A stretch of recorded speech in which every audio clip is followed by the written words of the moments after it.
Welcome back, everybody. I'll share my screen, give my little introduction here. Okay. I'm sorry, I have a bit of a cough today, but we'll get through it. So this is how to study biblical class number 5, from text to context to theme. And today's topic is intertextuality between books, or another title is basically what came first, Matandroi or the flood. Of course, the flood came first. What I want to claim today is that I want to suggest an idea that it could be that the Torah tells us the story of the flood in order to appreciate Matandroi. Had it not been for Matandroi as the main topic of Chumash, and the way Chumash tells Am Yisrael the story of the flood is in order to appreciate what happens in Matandroi. I'll try to prove that today. But let me write my introduction. So last week we studied the story of the golden calf, and we showed how to understand the story and its thematic connection to Matandroi. You have to read from Parshat Mishpatim, from chapter 23, with God promising, sending a malach, sending an angel, help him conquer the land, together with the ceremony that took place at Har Sinai, when we said Nasa v'nishma, and we brought korbanot. And when Moshe goes up the mountain for 40 days to get more laws, that whole background was necessary to understand Aaron's behavior and the people's behavior with the sin of the golden calf. So this week, we're going to take it a step farther, and we're going to show you can enhance the understanding of what happens in Shemot when we consider Sefer Bereshit. And I want to suggest that the book was written to help Am Yisrael understand what happens in Har Sinai. Now, thanks to our class, I discovered something, came out something this week, which I want to share with you. It's a continuation of what we did last week, but I think it's something that's worth dedicating the first half of the class to. Last week, what we talked about, I tried to show that Aaron definitely meant well. When Aaron makes the egel, Aaron's intentions were good, and the people's original request was not for another God. Everyone believes in God. They all knew God took them out of Egypt. They wanted a symbol of their God. And the main reason they wanted the symbol was because God promised them help in conquering the land of Israel. And the messenger of God, who up until now helped them defeating their enemies and did all the miraculous things for them, was Moshe. And they were assuming that Moshe would lead them from Har Sinai to the land of Israel as God had promised and help them conquer their other nations. Now that Moshe is gone, assuming not coming back, what are we going to do? Therefore, they go to Aaron, who Moshe told them to go to if any problems come up. And they're asking for not a God, but Elohim asher yichulu lefanenu. We'll go over the psukim in a minute. They want someone to lead them to Israel and help them conquer the land, which at first glance sounds fine. But what I tried to point out last week is their main goal is not conquering the land to serve God. Their main goal is conquering the land. And in what I try to define as not idol worship in the sense of serving another God, but serving your God the wrong way, in their action of this symbol of God coming to help them conquer the land, the way they behaved at the party was the main thing that made God angry. And at that party, they reverted to their Egyptian culture and their bad ways. And then God realized they're not ready yet to be God's people. Now, what I want to share with you is something I thought of this week. Another reason why Aaron makes the egel. And I want to pay attention to something. I'll give a little introduction. We're always focusing, why does Aaron make specifically an egel? I want to talk about not the shape of the item, but the material it's made out of. Who remembers what material the golden calf was made out of? Gold. It's easy, right? Made out of gold. But listen carefully to the gold. Okay, so I'm going to share my screen and do a real quick review. Review is important to understand what we're about to do. Okay. Okay. This was my original introduction about maybe I'll start with this, we'll get back to it later on. I want to stick to the title. The flood story and parallels of Matandroi, we alluded to them last week a little bit, but I'll just review them real fast. The word teva is unique to the two stories. The teva saves Noach, the teva saved Moshe Rabbeinu. Okay. Only two people in Chumash find favor in God's eyes, where God says so, that's Noach and Moshe Rabbeinu. Okay. 40 days and 40 nights, we find in both stories. And that parallel is obvious that The flood has 40 days and 40 nights, and Har Sinai has several sets of 40 days and 40 nights. And the 40 days are preceded by 7 days. Another parallel. 120 years is something that precedes the story of the flood, where God tells man, because of bad behavior, limits his lifespan to 120 years, and Moshe lives to 120 years. If I'm not mistaken, he's the only character in Chumash that lives to 120. If anyone knows of anyone else, I know Yeshua is 110 and Yosef is 110, but 120 I think is unique to Moshe, and then later Rabbi Akiva, of course. The idea of God saying, let me destroy everyone else and making you the only one, that was Noach gets that offer and accepts it. Moshe gets that offer, of course, and davens. Which we'll return to today. And the key theme is the idea of covenant with God. Now, to get to this idea of covenant, I want to go back to what we did last week, and I want to share with you something which actually it'd be interesting if you agree with me or not. I'm not sure if it's right, but I want to check it out. Okay. So the big question is, are all these parallels between the flood and Matandroi, are they intentional? Okay. If so, what's their meaning? But to appreciate all the parallels, we have to go back to the theme of covenant in Har Sinai. Okay. And we'll talk about, we have to go back to Brit Avot. Basically, today's topic is the theme of covenant that began in Sefer Bereshit, how it's going to affect what's happening in Sefer Shemot. Right. And we have to explain Aaron's behavior with not just the material, but the shape. Okay. So let's go back and review what we did last week. Just the key points. In Parsha Mishpatim, God promised Am Yisrael that he will send a malach, a messenger of some sort, to lead them, to bring them to the place that God got ready for them. But be careful to obey him what he says, because he can't take away your sin, because God's name is associated with him. And if you listen to my malach and hence do what I say, then I'll defeat your enemies. And the malach will lead the way, remember, and bring you to the promised land. And we showed that the logical conclusion, the people believe that malach would be Moshe. He has all the characteristics and the qualities, and that's what he's been till now. And therefore, the people were assuming Moshe will lead them to Israel and help them conquer the land. The last thing they see Moshe going into the ball of fire, and Moshe is there for 40 days and 40 nights. And we picked up the story with the people realize Moshe is not coming down. They can't stay in the desert forever. They don't want to go back to Egypt. They want to conquer Israel and keep God's promise, but they need someone to lead the way. They go to Aaron and they ask for a God asher yichud lefanenu. Got that? Why? Because Moshe, who's supposed to lead them, the one who took us out so far, we don't know what happened to him. And now we have to see what Aaron does. This is what Aaron says.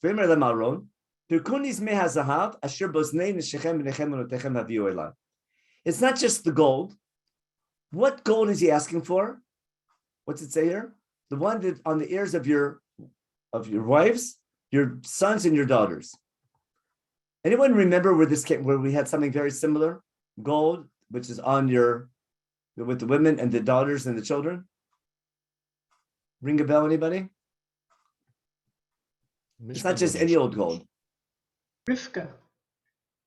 That's earlier, but with that wording, Mishkan. Rivka's given presents. I want to talk about gold that the people have, the women have, and their sons and their daughters.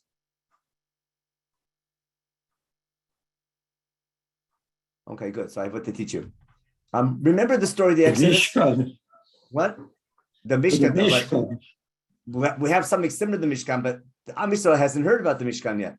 To Nor take is like Aaron. Shlomish, take everything before they left Mitzrayim, took everything from the Egyptians. Very good. Okay. So we're going to see that in a minute. We're going to see what happened. I'll skip ahead. In chapter 3, the burning bush, the first thing God tells Moshe to tell the people, remember it says, what's my name?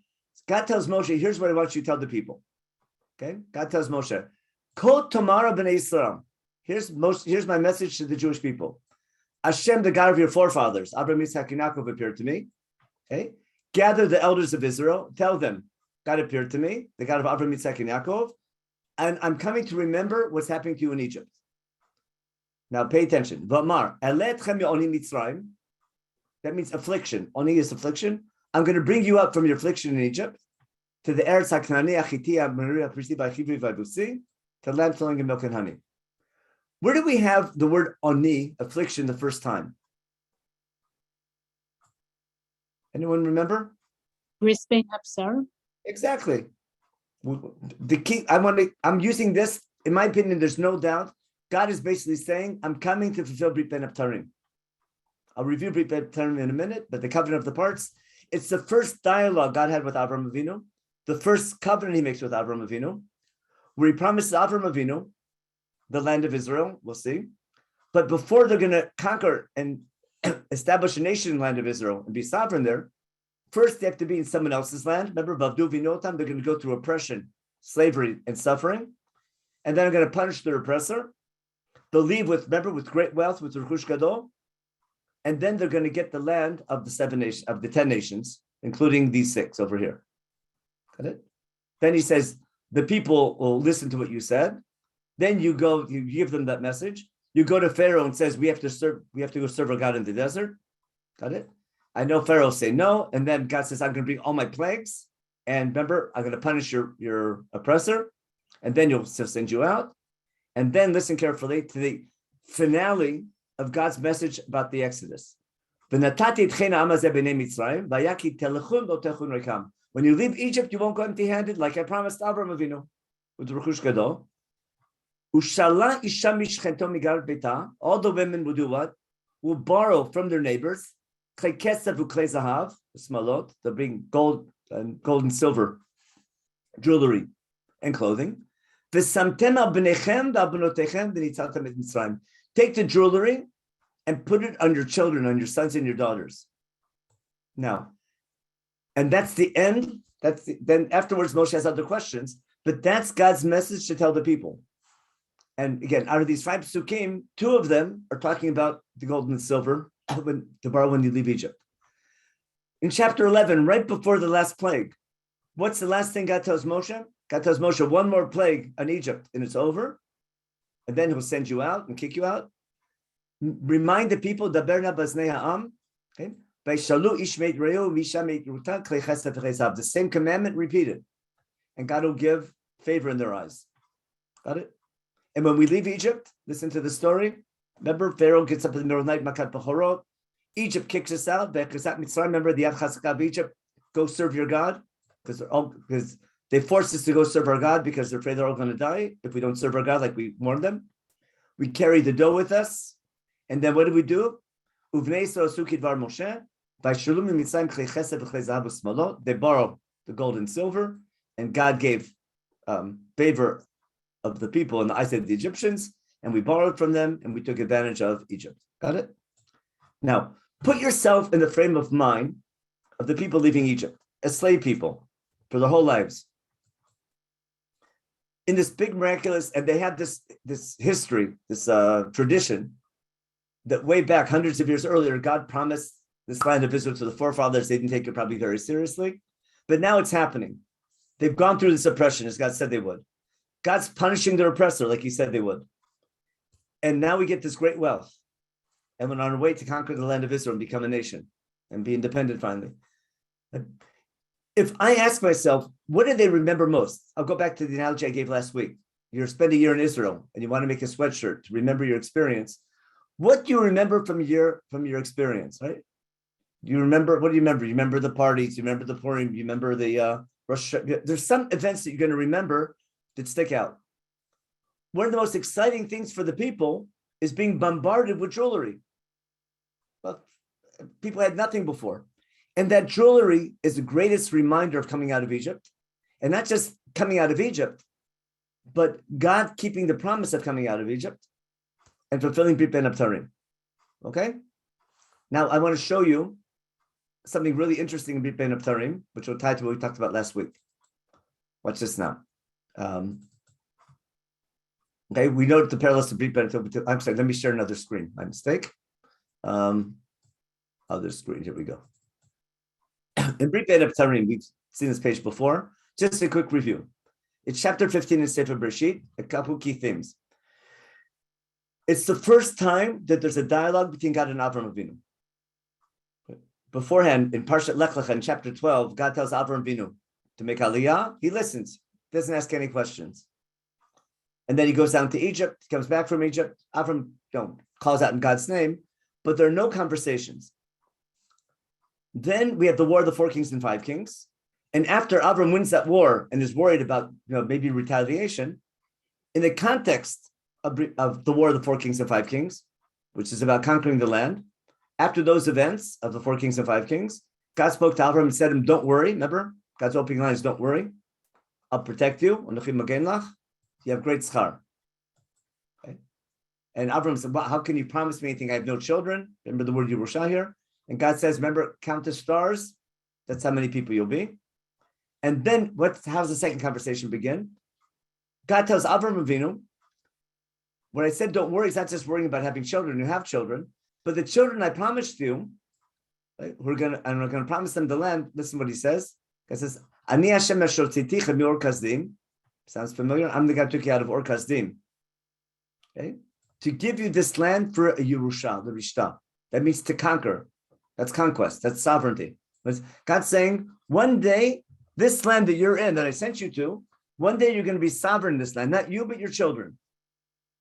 Everyone wants to know when it's going to happen, how it's going to happen. And God says, okay, first we're going to make a little ceremony. And we take what animal? We take an eglah, which is a calf, right? And another two animals, and an aze, and a goat, and a ram, okay? And a bird, okay? And we cut them in half, and we make this covenantal ceremony.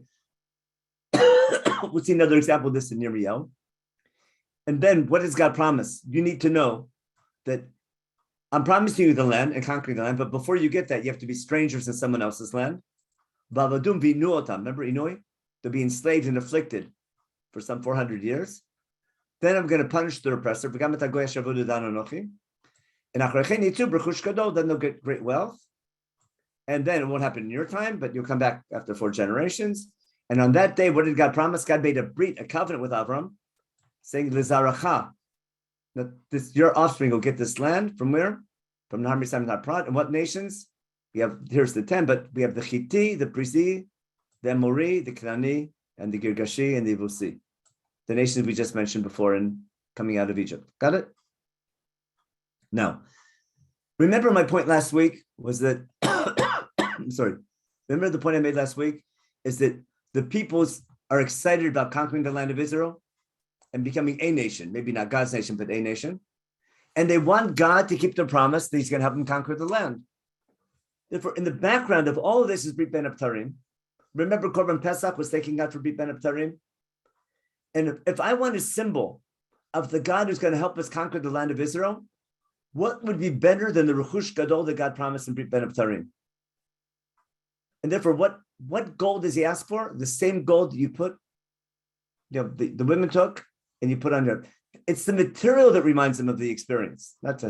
Now let's get to the shape. Because the gold and I'm trying to explain why is Aaron saying, I want the gold that you took out of Egypt.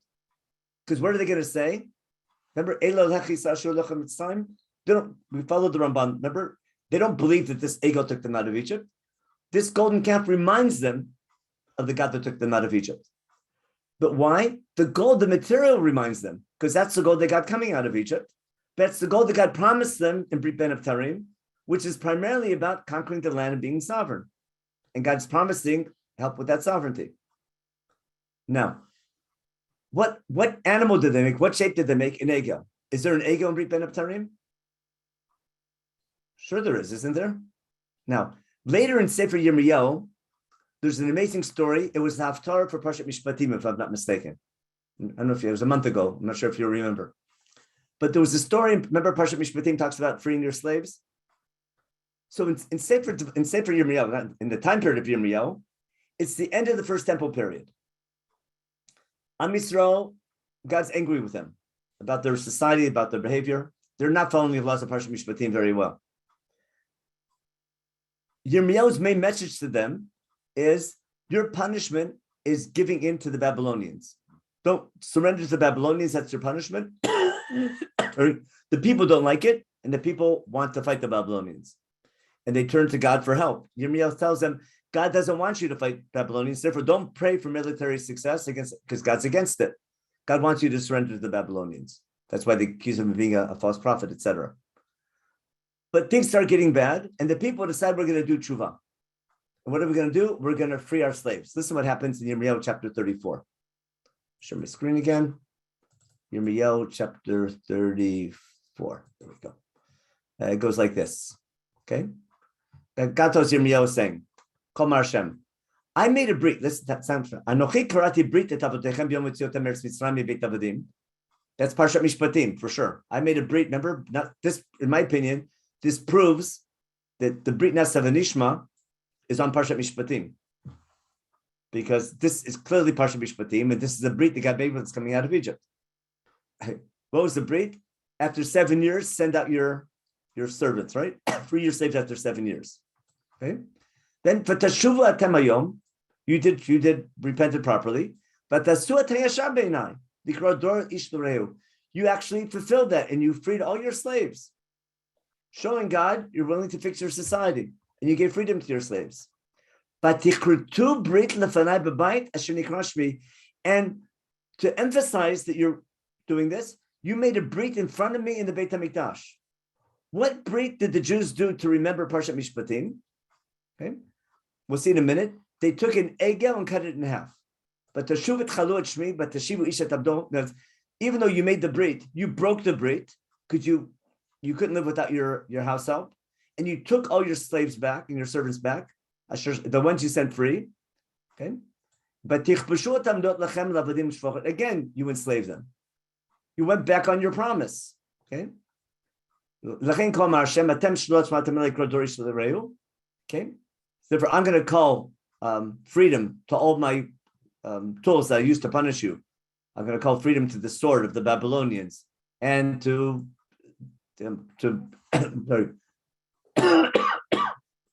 pestilence, or to whatever, it's like a pandemic, and hunger and famine, and you'll be punished in the sin. And then v'natati et hanashim ovrim et briti, I'm going to take that punishment on the people who broke my brit. Asher lo hikimu et divrei habrit. Listen carefully. Asher kartu lefanai ha'egel, asher kartu l'shnayim ve'avru bein b'tarav. What did the people do to remember Brit Sinai? Okay. They took an egel and cut it in half and walked between the parts, which means if you're freeing your slaves, remember God says I'm going to put you into slavery. So when you come out of Egypt, don't you do that to others?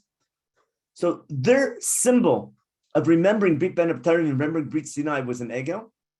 So don't be surprised that if in the time of Yirmiyahu, an egel, cutting an egel in half, but an egel as a reminder of Brit Ben Abtarim and a Brit Sinai, don't be surprised that they use the shape of an egel. Okay, and then all the sarim of Yehuda, Rim Ben Bitrei Egel, all the leaders of society went between the two parts of that egel, and now God will be punished to your enemies, etc. And they tell us to Tzidkiyahu what's going to happen. Basically, I'm not going to give you military help because you broke your treaty. What do we see from here? An egel, if I'm looking for a symbol of Brit Ben Abtarim, the egel is the best animal. And instead of, before we need to get to Yecheskel, again, Yecheskel has a similar vision of an egel on the bottom of his got feet, which we saw last week. But another reason for an egel could be, again, the theme of Brit Ben Abtarim. And that ties together the gold and silver, which is the Rechush Gadol.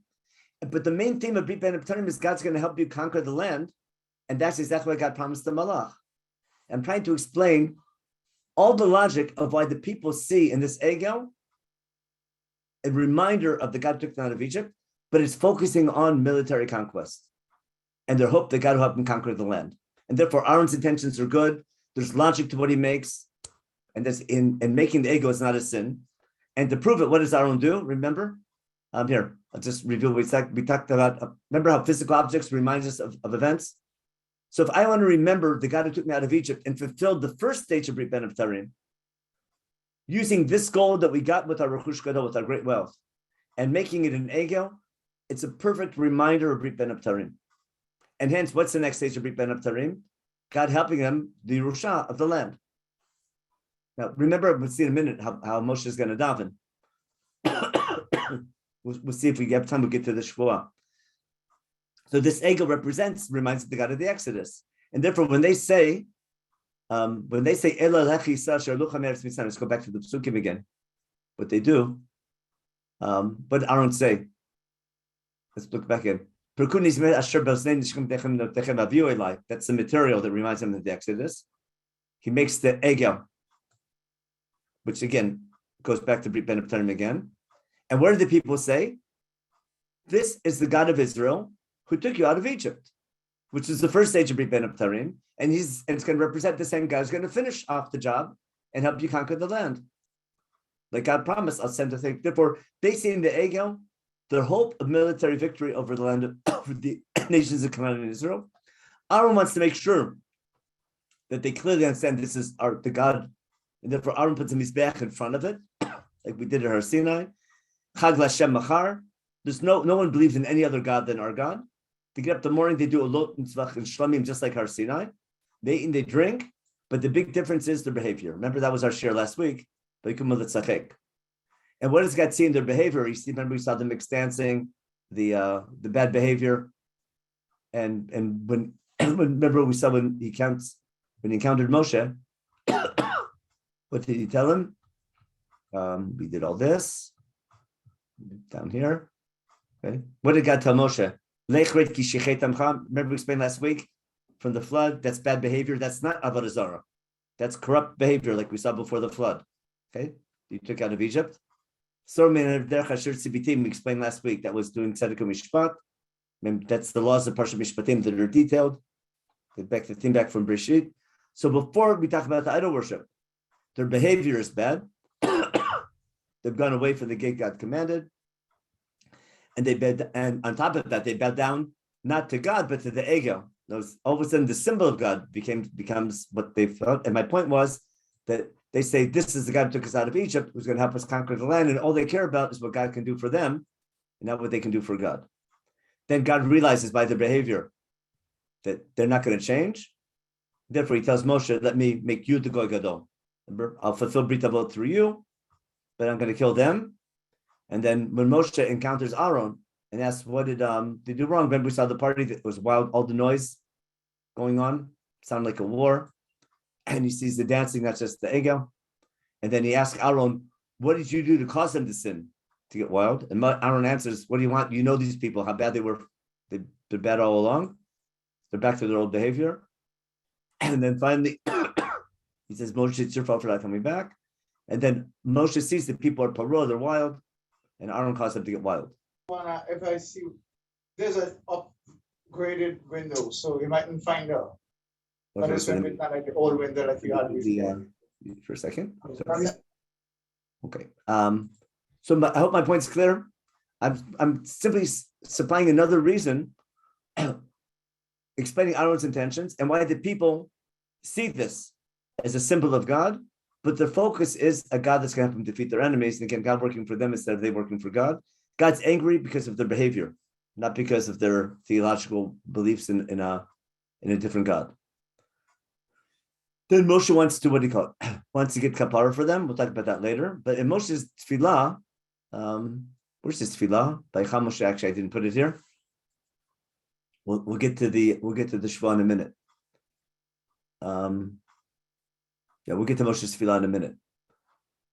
Now, if I go back to Chumash, let me take a break here for a second and check the chat. See what we're up to. I should I'll take a pause for a drink. Good idea. Okay. Yeah, we'll get to all the other covenants in a minute. Okay. No, this is going to tie to. I want to go now to the theme of covenant. Oh. Yeah, I want to take a look at Moshe's famous tefillah by Moshe, which is real quick. 1 second. Mute and yes. Okay. Now, let's take a look. I'll open Chumash now for a second. And we'll look at not Sefer Breshit, we need Sefer Shemot. Actually, let's do an English Hebrew Tanakh. Here we are. And we go chapter 32. We'll be there. We read this on a fast day. Remember, Vaycha Moshe. Here. Vaycha Moshe et Pnei Hashem Eloha v'yomer Lama Hashem yikra pa'amecha. Moshe says, why get angry at my people who we took out of Egypt? Okay. What would the Egyptians say? And this way it says, listen carefully. Remember what you swore to Avram, Yitzchak, and Yaakov. Okay? And what did you promise? Remember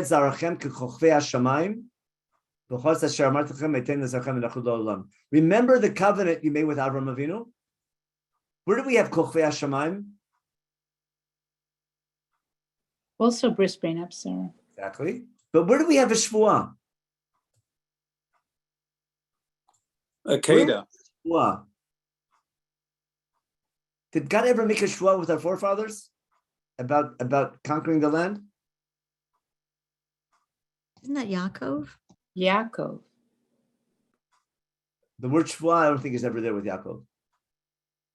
No, it's mentioned. It says God mentioned. Hashem says this the shua which I made with Avram Avinu.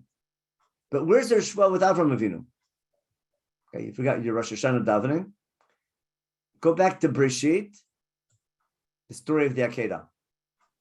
And listen how this, listen how the Akedah ends. It's almost a perfect match. Okay. Remember, God makes a promise. Remember, in Israel, this comes up a lot. People make election promises, and the last lines they say, "I promised, but I didn't promise to keep my promises." But if you make a shvua on a promise, that's already a higher level, because there's always reasons to break a promise, because my promise was made on the assumption, like I made a promise I would do this if I got 60 votes, right? Or 60 seats. If I got 6 seats, I can't keep my promises. But if I made a shvua not to do something, that's something else. No. When the Akedah is over, listen what God says, Pasuk Tetvav. Chapter 22 in Bereshit. Vayikram Allah Hashem el Avram sheim min hashamayim. V'yomer, Binishbati num Hashem. That's the shvua. Radak makes a big deal about that. This is a shvua that makes Brit Avot irreversible. Okay?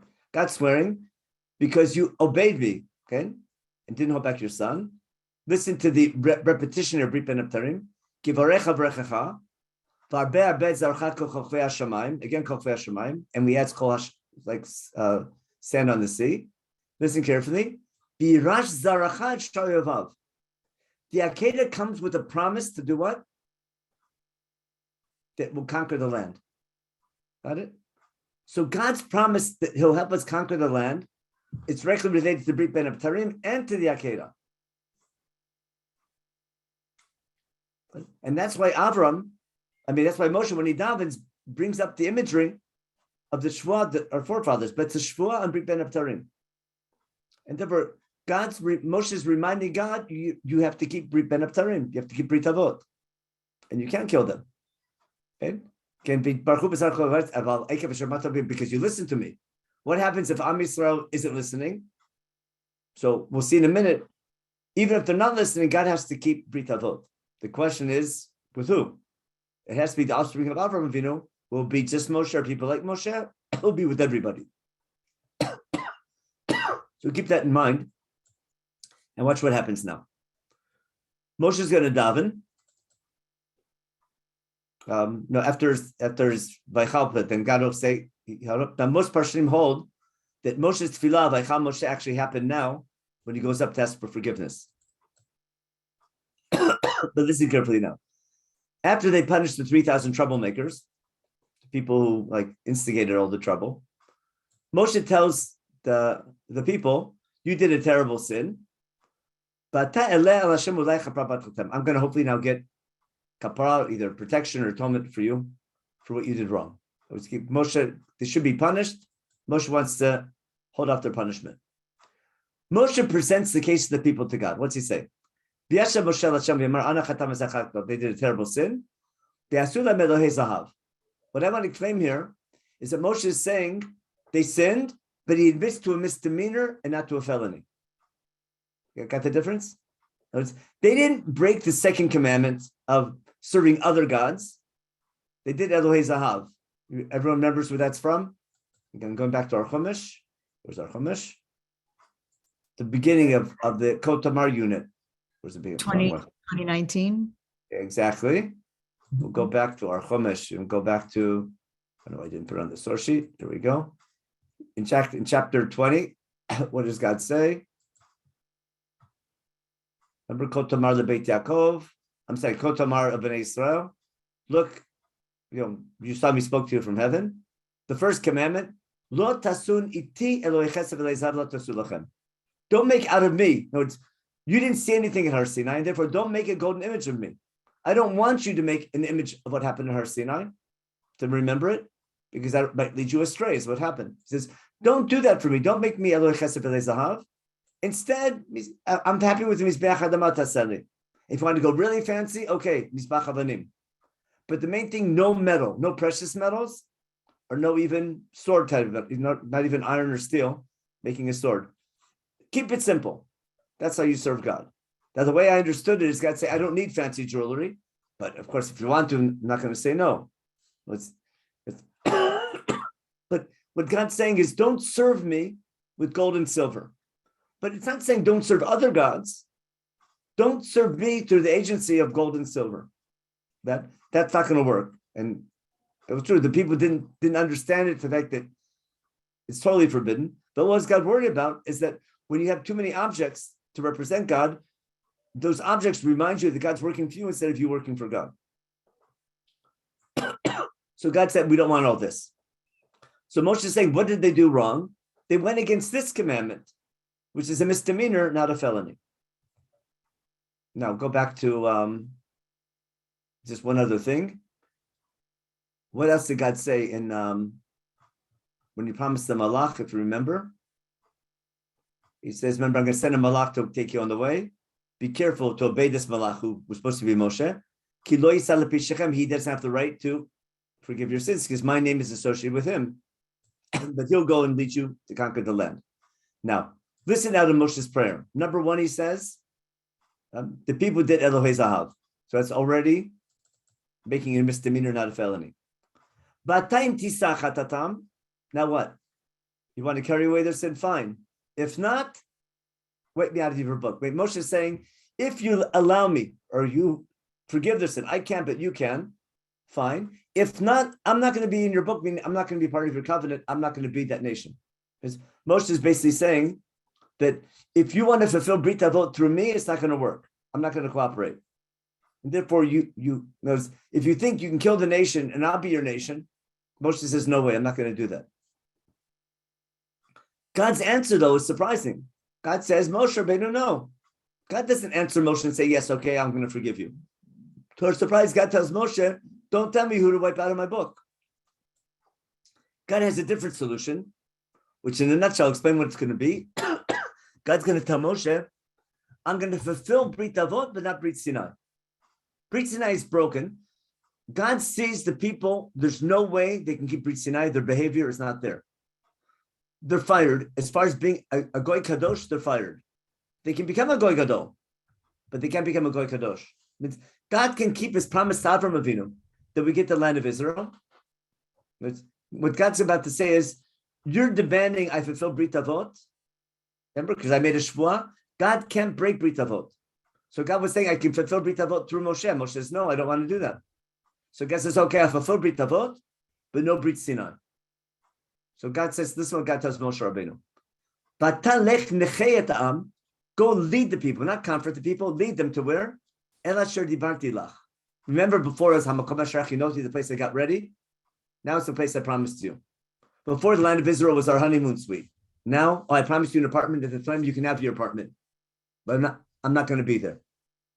God's saying, you want the people? You don't want you want me to punish them? Fine. Go fulfill Brit Avot. I'll explain in a minute. Go lead the people to where I said I would. I'll send a different malach, a lower level malach. We'll see in a minute. And I'm not going to forgive you, but rather, you're not forgiven.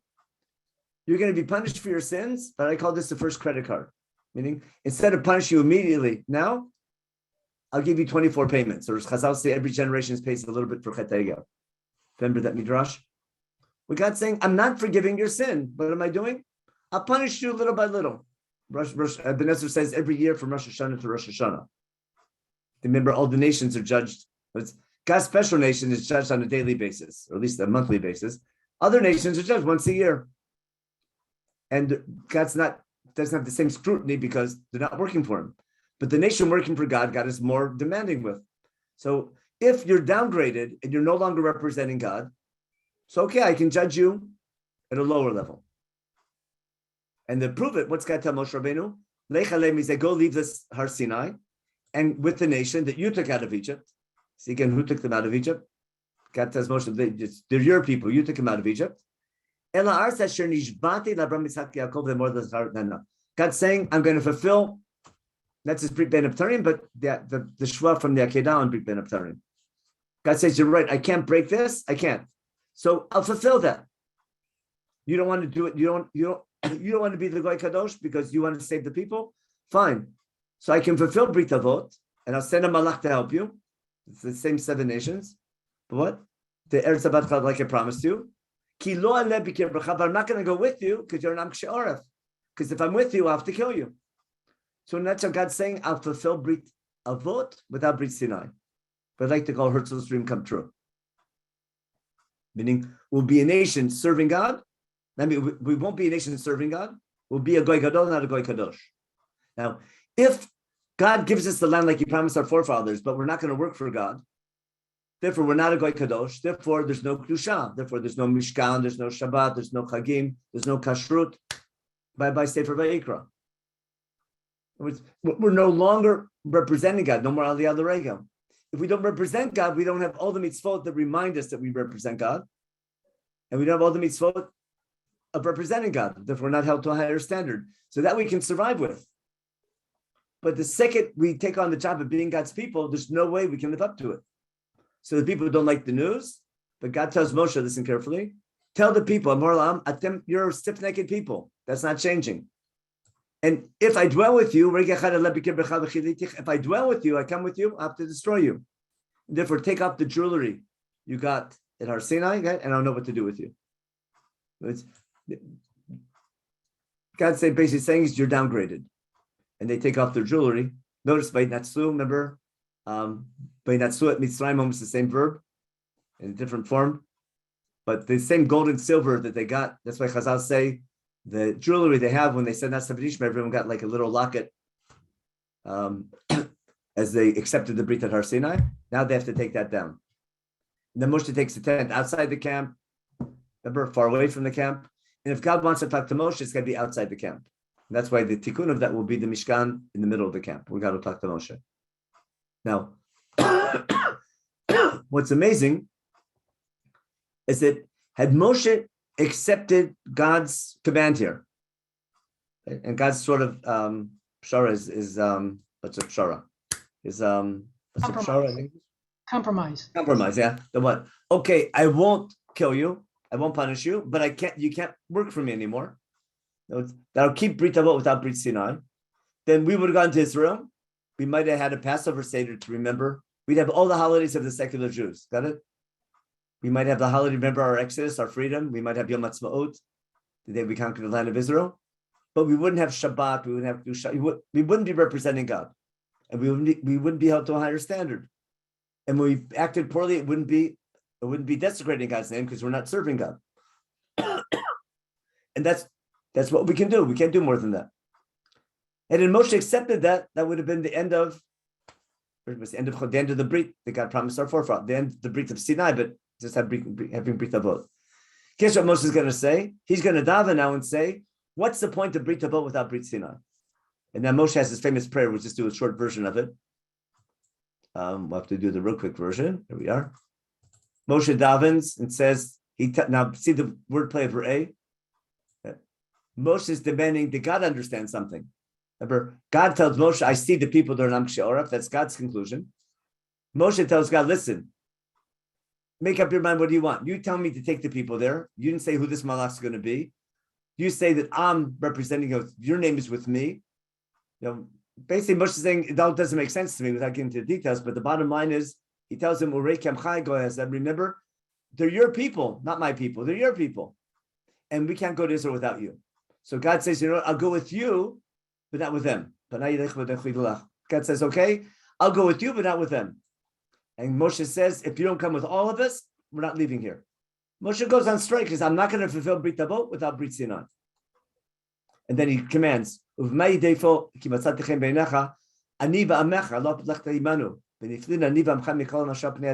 is emphasizing, it's not just me, it's me and the people. Moshe won't disconnect himself from the people. And Moshe tells God, if you want me to bring them into Israel, you have to come with us. And you can't just lead me, you have to lead all of us. So now we're in this catch-22 where if God reinstates Brit Sinai, what will happen?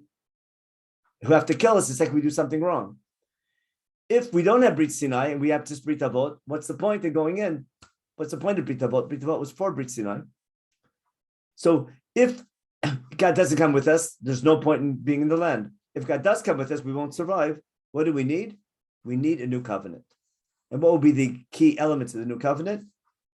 Which is like the final covenant we have, which is the whole point of the story, is that we have a new covenant where God won't be so strict.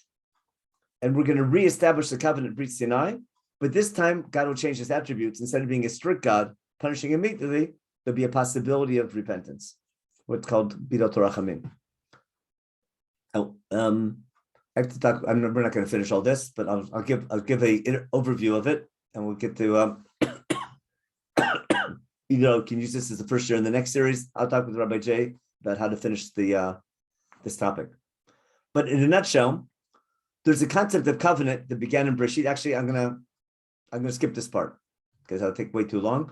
I want to get right to God's answer. Okay, we can skip all this. Let's go right to God's answer with this new covenant. What does God say?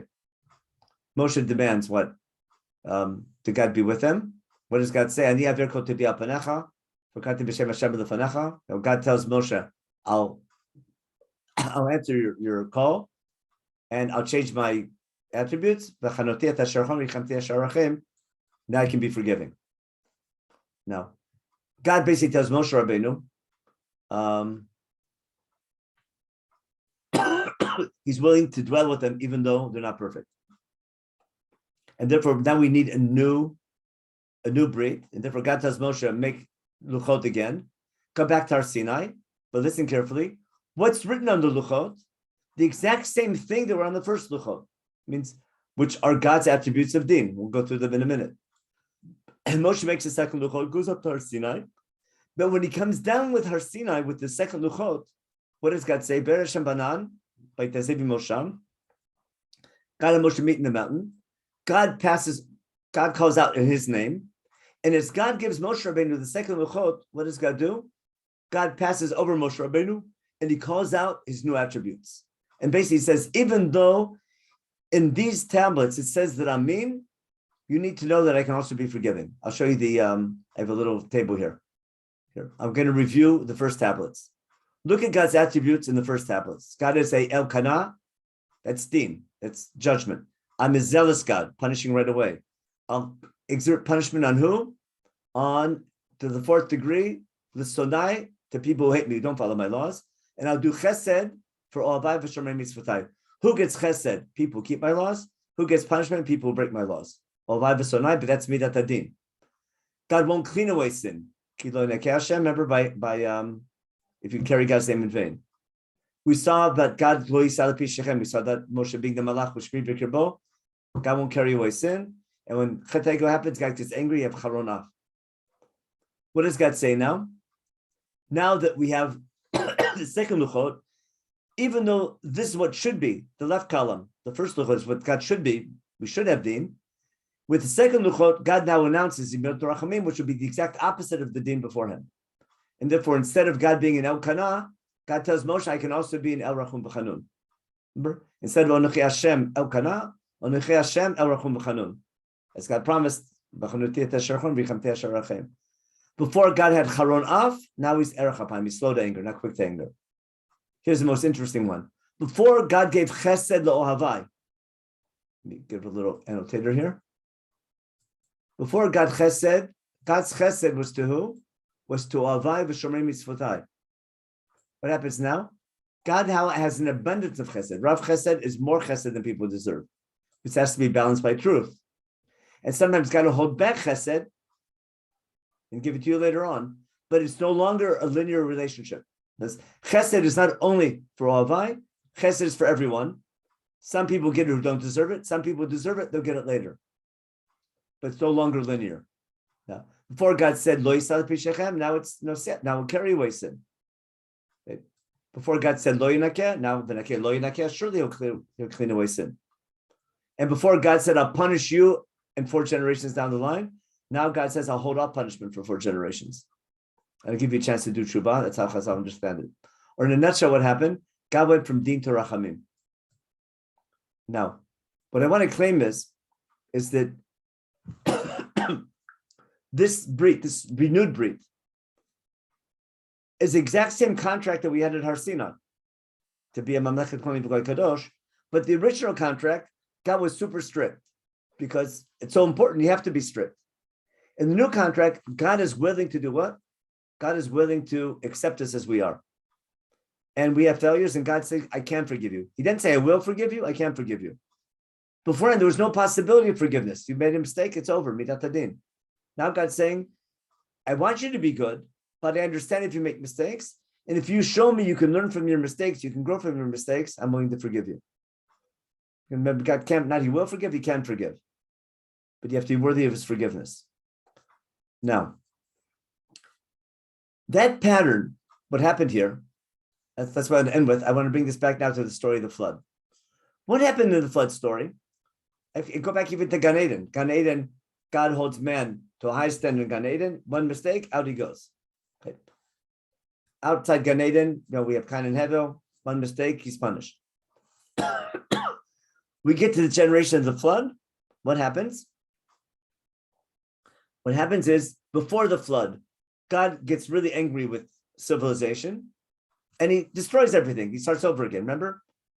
And what does God say? Remember, Ki yetz adam rak kol hayom. Man's bad all the time. He says, I've had it with him. It's over. He brings the flood. Got it? Remember, see the similarities? Okay. After the flood, what does God decide? You know what? I'm not going to do that again. And that's the first brit God makes with mankind, with civilization. That's called Brit Keshet. With me? And if you notice the pattern of before the flood, God being strict, the flood, followed by a covenant where God said, I'm not going to do that again. I'm going to be Ki yetz adam ra minu rav. He understands that man can make mistakes, but he can learn to do better. I'm now having a role of tshuva, and therefore I'm not going to start over again, God says. That pattern repeats itself at Har Sinai.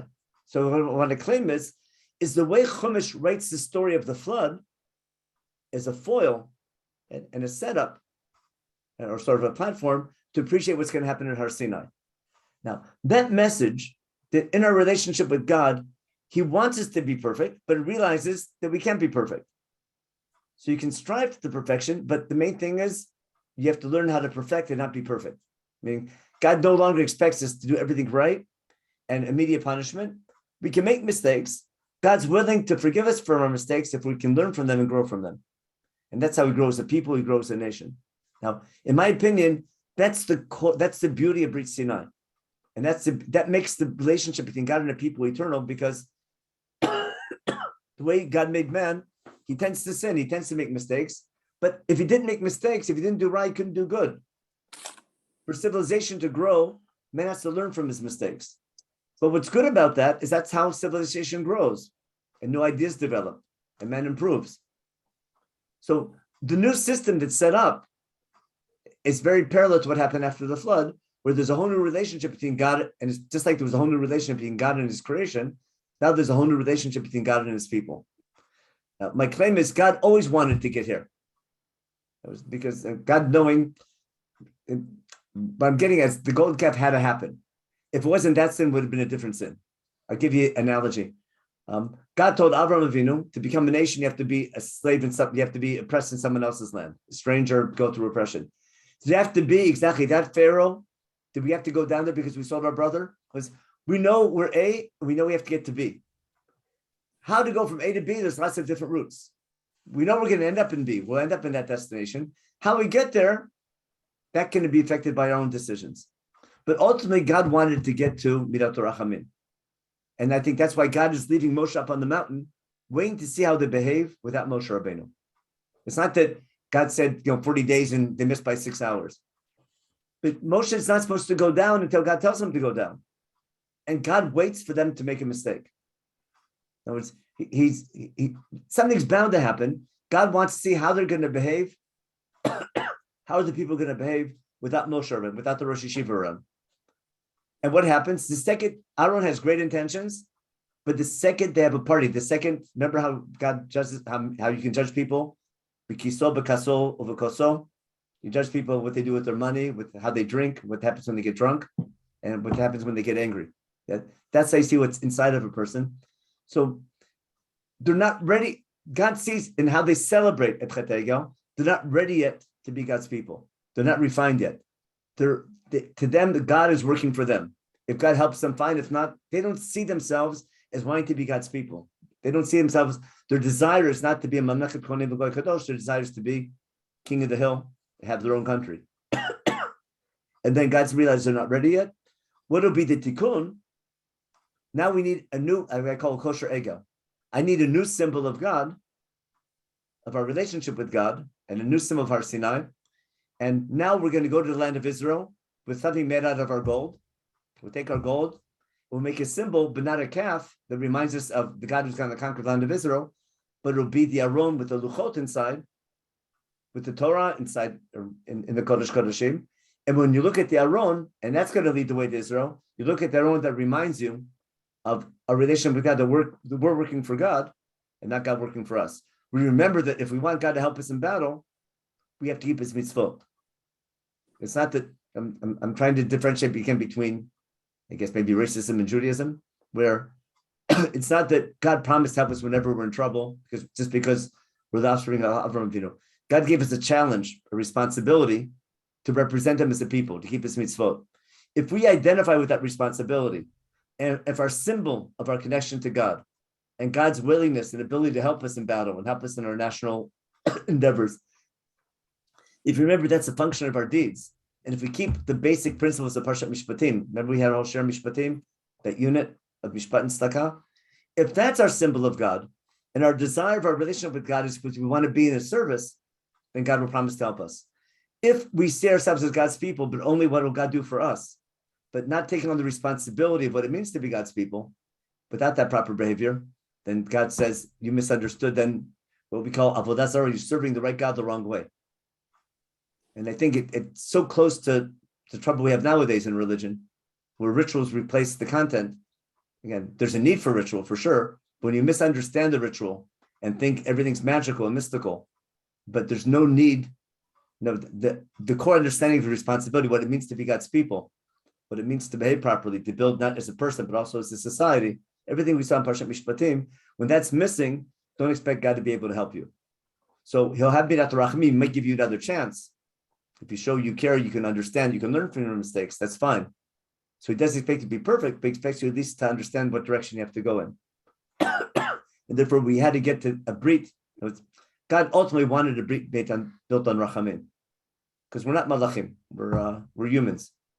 But the new relationship with Midat Rachamim is a much deeper one, because there's a certain sense of uncertainty inside. In Midat Adin, it's a linear equation, or like Pavlov's dog. You know if you did good or bad. Now, when you're not punished right away, maybe I did something wrong, maybe I didn't do something wrong. If I don't get rewarded right away, I don't get punished right away. And now there's a lack of clarity in your relationship, which I think was reflected by God tells Moshe Rabbeinu, you can't see me now. You can only see my back, covered in a cloud. There's a lack of clarity now. No more panim b'fanim. There's a lack of clarity in God's relationship with Am Yisrael. And that lack of clarity is a price we pay for Midat Rachamim, but that lack of clarity also makes it a much deeper relationship, where you're always in doubt, but always trying to do your best. And you're looking for signs from God. Is he with us? Is he not with us? And always doing your best to get to serve God properly, with always knowing that God can forgive when you make a mistake. Knowing that God can forgive opens up the whole road of tshuva. Anyway, that opens up a whole new big topic but now I'm getting at our main topic, how to study a book. My key point is, when I'm studying a book, am I reading, here's what happened? This is the history of what happened. I sit back and judge God. This was good. This was nice, bad. Or did God give us a book to understand the essence of our chosenness, the purpose of our chosenness, and the nature of our relationship with God? And through the stories, I understand in much more depth what the relationship's about. So God takes the flood story and sort of spins the flood story in a manner to help us appreciate the key theme of the Bible, which is Matan Torah. So when Chumash in Sefer Bereshit told us the story of the flood, it's not necessarily a play-by-play of everything that happened. God takes that story and uses it as a tool to teach that theme. But I only appreciate the theme of the flood when I get to Har Sinai. And when God tells us our Sinai story, it's not telling us how bad we were and things like that. It's telling us it's there so we can appreciate the depth and the meaning of God's attributes of mercy. And to appreciate that we have this eternal relationship with God. And that's enabled because of God's attributes of mercy. That's key. Now, without going into the details of it, in my opinion, the whole theme of Kaphara, which means protection from punishment, is when any ritual of Kaphara is exactly that idea where we want to show God, I'm privy to a relationship, I'm privy to God's Shekhinah, I'm privy to being able to represent God, even though I'm not perfect. But I need to remember all the time that I'm privy to something I'm really not worthy of, but I want to thank God for that. So I want to show God I'm getting something I'm not deserving of. So I enter God's area, I enter the Mishkan, I need Kaphara. Remember the one line on Yom Kippur, all the Kaphara we do. Remember, we remember this once a year on Yom Kippur that God can be forgiving, but all the avodah is exactly that thing. Let me just show you the last line. It's the end of the source sheet. I'm trying to explain why the theme of covenant, like God's covenant with the after the flood, is so similar to the covenant. Remember his covenant. I'll just show you real quickly. His covenant with Noah. You have the same words, the same ideas in his covenant with Noah, with the Pru, and then Bakimoti Briti and an Od Brit, and with Beni Ubein, all the key words in God's name Elohim. You have the exact same words Brit Milah with Avram Avinu, with a Brit and an Od Brit, and the Brit, I'll be your God, you'll be my people. And then we have the exact same wording in Brit Sinai, again with Bakimoti Briti and Pru, and Shabbat will be the Od Brit, and that's a whole share. I did that way too fast. I'm just trying to show you that this theme of covenant that ends up with the Mishkan, remember, and Shabbat, and what the Mishkan represents, it's a theme that began with the flood story. And the reason why the flood story has a covenant similar to the covenant God makes with Avram Avinu that later becomes official at Har Sinai is all building on the same theme of what enables the eternal relationship with God is God's Midot Rachamim. We have to appreciate that. And then when it comes to Yom Kippur, what do? Remember Kaphara, we had Kaphara also by the flood. That protects the ark from sinking. But basically in Yom Kippur, what happens?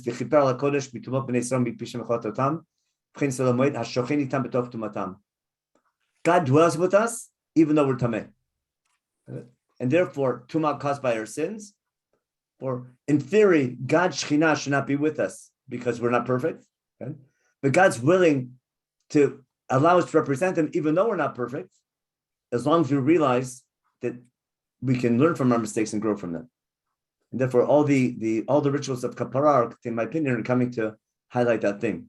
So when we want to relive Har Sinai, when we go into the Kodesh Kodeshim on Yom Kippur, we remember God's Midot Rachamim, but we need to do something to show we need protection from that encounter with God. Therefore, it has to be a buffered encounter. That's a kibanan. We need the anan. We need Kaphara. I think those ideas become real basic to understanding the deep nature of our relationship with God. Okay, so that was I finished, my time's up, so I'll stop here. I'll take questions real fast. But Rabbi Jill read out but I will start the next series, but I need to take a break from my we were in Sfat for Shabbos, so I think except for cold, it was cold. Yeah, Michael, go ahead. Yeah, first of all, thank you. What struck me, or just maybe emphasize a little more an aspect of what you said, what links them together also, but to emphasize, God wants to destroy the world because it's evil. Then God says, I can't destroy the world. Relatively similar language, Rami Nuarav. Yeah. And with the golden calf, God says, I want to destroy the people because they're Kshei Oref, among other things. And Moshe uses the argument, you can't destroy them because they're Kshei Oref. No, not because, even though. Even though, all right. Yeah, but even though, but he, yeah, but it's the same wording. Okay. Yeah, not because, even though, fine. But he, in a sense, Moses uses that recognition that God had earlier with Noah and the flood story, and now he's acknowledging that I'm Sheor, but you can't destroy them. Yeah, that's exactly it right here. See, God does Moshe. What's as soon as God declares his midot, Moshe davens and says, "What?" Before God said, "Ki lo le b'kirbecha," before he said, "Because you're an Am K'shei Oref," now God says, "What? Now dwell with us, even though we're an Am K'shei Oref, v'salach b'lavanim, and forgive us when we sin." But you're right. You can't miss the connection between them. That there's more. Remember by Menachem. We had the same word before the flood. By Menachem Hashem ki asat adam. Okay, and then here by Menachem Hashem ahorash. There's so many parallels between the stories. You can't. Remember, go back to this we had in the beginning. You can't miss that. At least in my opinion, that the flood story is written as a setup to appreciate Har Sinai. Again, you can argue about how to interpret it, but you can't miss that. That was my key point. That when I'm studying Chumash, I can't study Sefer Shemot without Sefer Bereshit in the background. And I'm going to claim that Sefer Bereshit was written to appreciate Shemot. No, it's God gave Am Yisrael Sefer Bereshit at Har Sinai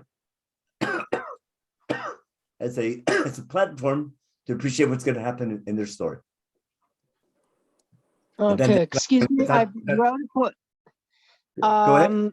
As in the Parsha, it said part of the punishment was that that the people would not be able, that generation couldn't enter the land, which is echoed in Shlach, unless I misread something. No, a year later, listen, there was still a chance that we could go with the Aron, the first generation could still make it. But what do we, listen, everything I told you is proven from Parshat Shlach. Why? Because with all this and all the, everything to building the Mishkan, when they finally ready to leave, the second they leave Yeshiva, they leave Har Sinai, what happens? They go back to their old ways again. They hate God again. They don't want to be his people. Remember, they think God hates them. Remember, they don't identify with being in God's service. If God's not helping them, what's the point? Because if the second God punishes them, they give up. They don't take punishment as a sign they need to improve. They say, "Oh, God doesn't like us. Forget it." And therefore, that generation never makes it. So, in a sense, they got the same punishment twice. But if they had handled Shlach properly, then it would have been rescinded. They could have gone in, yeah. Okay, it was like the first time as I was reading it. It's confusing because Chet Egel only puts them off for a year. But after Chet Egel, by Yibin Tzorah, we're ready to go in. But that's the theme for Sefer Bamidbar, and we're supposed to learn again from those mistakes. Maybe that'll be our first topic. We'll do. I have a good idea. May I just make which shows exactly what you're talking about. May I just make a point? It may be a side issue, but the progression of events. This I heard from Rabbi Menachem Steinberger. That first Hakadosh Baruch Hu says, "Hinei anochi sholeach malach lefanecha." Then comes the Egel, and then Hakadosh Baruch Hu says goodbye, and then Moshe begs Hakadosh Baruch Hu, "No, we don't want a malach, we want you." And Hakadosh Baruch Hu says, "Okay, ponai elechu v'ani chosi lach." Then they come into Eretz Yisrael. Comes the malach, and Yehoshua says, "Halonu ato im letzarenu," and the malach says, "Ato boti." Who am I? I'm that malach that HaKadosh Baruch Hu told you in Parshas Mishpatim. That's right. That's remember because a malach can come and punish, a malach can come and help. So that's exactly it's with Yeshua. You have to understand in light of Mishpatim Chav Gimel for sure. But by the way, it's very similar. We said in Har Sinai where first God says, "I'll have a buffered encounter," and the people we want to see God directly. Remember, and God said, "Okay, get ready," and then this going back. This tension, how close you can get to God is so deep. You understand? Because on the one hand, you're this desire to be as close as possible to God, but the fear right away, you have to take a step back. It's called Rotzah V'Shov. You want to get close, you have to go back, forward and back. And then at Kabbalists will tell you there's 49 levels between, and you'll never reach level 50. But you have to go a step at a time. Thank you, Yishchayach. Let me just check the, okay, I got the pause. Sarah V'Aretz, okay. Okay, the ark with figurines of gold. Okay, again, it's the same gold. Same when we make the aron, it's the same material, but the different shape. Okay. If I read Parsha properly, it says the generation won't enter the land. Oh no, it's not repeated in Shlach. It's a different, that generation, that's how we answered Batia's question. Okay, fine. But so here we're saying that it changed. No, the tablets are the exact same words. On the tablets is what should be. God says on the second tablets, the exact same thing is written. But as God gives Moshe the same, with the exact same midot hadin, God tells Moshe, even though it says I'm strict, you need to know I can be forgiving. That's what's so beautiful about it. The written word is the ideal. It's like Torah Shabbat Peh. You know, the Shulchan Aruch says one thing, but the rabbi will tell you, no, this is okay. If you have a nice rabbi. You follow? No, the official word is, no, you can't do that, but there's always a tearing kind of thing. You follow? There's always room for leniencies here and there. But you can't say the leniencies up front. Like the example they always give in teaching is that the first day in class, the teacher can't say, the teacher says, everyone has to do their homework, attendance is mandatory, you know, really high level. Now, at the end of the thing, you can miss 5 classes, you miss assignment, you'll still pass the course.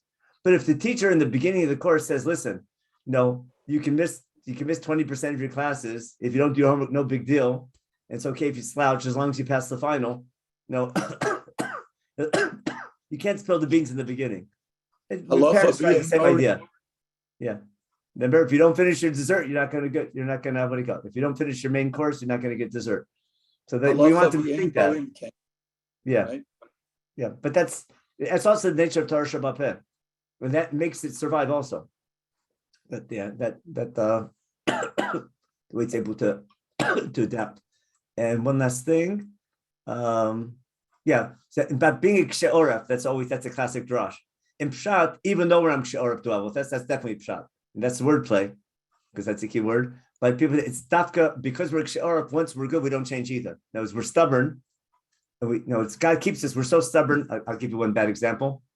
Let's say, I hope it's okay, this example. Let's say you have a cleaning lady, okay? She loves the family. She's been working for 20 years. She just loves working for you, right? She loves the family, but she doesn't get the job done. The dishes are never dry. There's always dust there. I can make 1,000 things. So meet at the din, you should fire her because you hired her to do the housework. You have to clean up after all the time, but you can't fire her because she so much wants to do the job. She identifies with their family. You can't fire somebody. So sometimes you might not be the right one for the job, but the desire to want to be God's people, I think that's where davening is about. You see that, no, it's save us for the sake. There's that theme of davening repeats itself so much. We show God how much we really want to be his people and recognize we really don't deserve it. No, it's just read Tachnun one time. It's a theme that repeats itself all the time. So sometimes God keeps us hired, but even though we don't deserve the job, because we so much want to be his people. But showing that we try and we learn from our mistakes. If you remember in davening, the first he asked for wisdom to understand what's good and what's right and wrong, and then he asked for tshuva, and then he asked for slicha. That comes up. I could show you again, but we'll do this. Maybe I'll do this. Yeah, I'll finish this share by the next series is I'm going to show you how themes in Chumash are explained by Nevi'im. How Nevi'im Rishonim and Tehillim are also Parshanim. So like this theme of tshuva, I'll show you in all these themes you can see in the Nevi'im and in Tehillim. So in our next share, what I want to do is I want to show you how I can read Tehillim and read Nevi'im, Rishonim and Achronim, as a commentary on Chumash. And if I'm searching Chumash and trying to identify a theme, I can support a theme if I see that later Nevi'im or in Tehillim reflect the same idea. So that'll be our topic. And so we'll use that next week. We'll do that to start the new series. But the main thing I want to show you was the approach about studying a book, the idea of the whole approach. It's not just that Chumash was written to study, that's my point. And I have to understand each book, I have to understand its background and it's something whole, and it also relates to the previous book as well. Okay, I'm gonna stop here. I gotta stop my coughing also. So everyone have a good week. And thank you very much. Vaccine has the announcements, I guess. Refuah Shlema. What? Refuah Shlema. Okay, thank you. Thank you so much. Just a second. So yeah, I guess what do we have this week? Lots of classes. Yes, lots of classes right now. Tomorrow at 11 a.m. Eastern time, we have an introduction to Islam for Jews. We're going to be looking at the Quran. Then at 8:30 p.m. Eastern again, Dr. Shapiro is continuing his series on the first generation of the Reform movement. Then Tuesday, we have another shiur on Megillat Esther with Dr. Aaron Kohler. Then at 11 a.m. Eastern, Richel Sharansky-Danziger is going to be giving another shiur on Sefer Shemot, looking at interpersonal relationships there. And then at 1 p.m., this is still Tuesday, Rabbi Alex Israel is giving another shiur on the Eliyahu narrative in Sefer Melachim.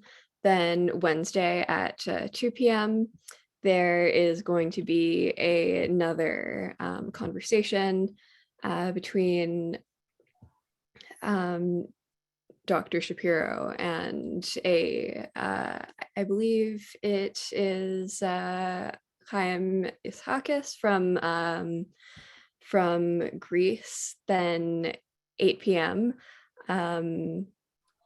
Dr. Moshe Sokolow is going to be giving another shiur on the evolution of the Tanakh. So we are going to be getting into, I think, 20th century Parshanut.